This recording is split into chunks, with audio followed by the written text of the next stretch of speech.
தமிழ்நாட்டிலிருந்து பாகிஸ்தானியர்களை வெளியேற்றுவது குறித்து உள்துறை செயலாளர் தலைமையில் ஆலோசனை நடைபெற்று வருகிறது. விவரங்களுடன் இணைகிறார் சிறப்பு செய்தியாளர் அபினேஷ். விவரம் என்ன? தேவப்பிரியன், தலைமைச் செயலகத்தில் தமிழ்நாடு அரசின் உள்துறை செயலாளர் தீரஜ்குமார் தலைமையில பாகிஸ்தான் உள்ளிட்ட வெளிநாடுகளை சேர்ந்தவர்கள் தமிழ்நாட்டில் தங்கியிருக்கக்கூடியவர்களை அடையாளம் காணக்கூடிய பணிகள் குறித்து ஆலோசனை நடைபெற்று வருகிறது. அண்மையில் காஷ்மீர் மாநிலம் பஹல்காமில் நடைபெற்ற தாக்குதலுடைய எதிரொலியாக நாடு முழுவதும் உள்ள பாகிஸ்தானியர்களை வெளியேற்ற மத்திய அரசு உத்தரவிட்டிருந்தது.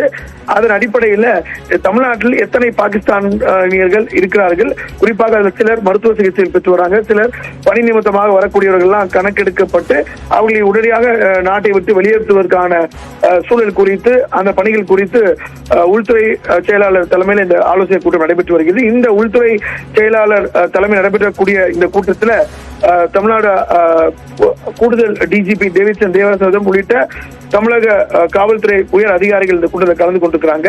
பாகிஸ்தான், அதே போல பங்களாதேஷ், நைஜீரியா, இலங்கை உள்ளிட்ட நாடுகளை சேர்ந்தவர்களும் விசா காலம் முடிந்து இங்கு தங்கியிருக்கக்கூடியவர்களையும் கண்டறியக்கூடிய பணிகளும் கணக்கெடுக்கக்கூடிய பணிகள் தொடர்பாகவும் இந்த ஆலோசனை கூட்டம் என்பது நடைபெறுகிறது. பிரதானமாக பாகிஸ்தானியர்களை உடனடியாக தமிழ்நாட்டிலிருந்து அவருடைய சொந்த நாட்டுக்கு அனுப்புவது தொடர்பான இந்த கூட்டம் என்பது தலைமைச் செயலகத்தில் தொடங்கி நடைபெற்று வருகிறது.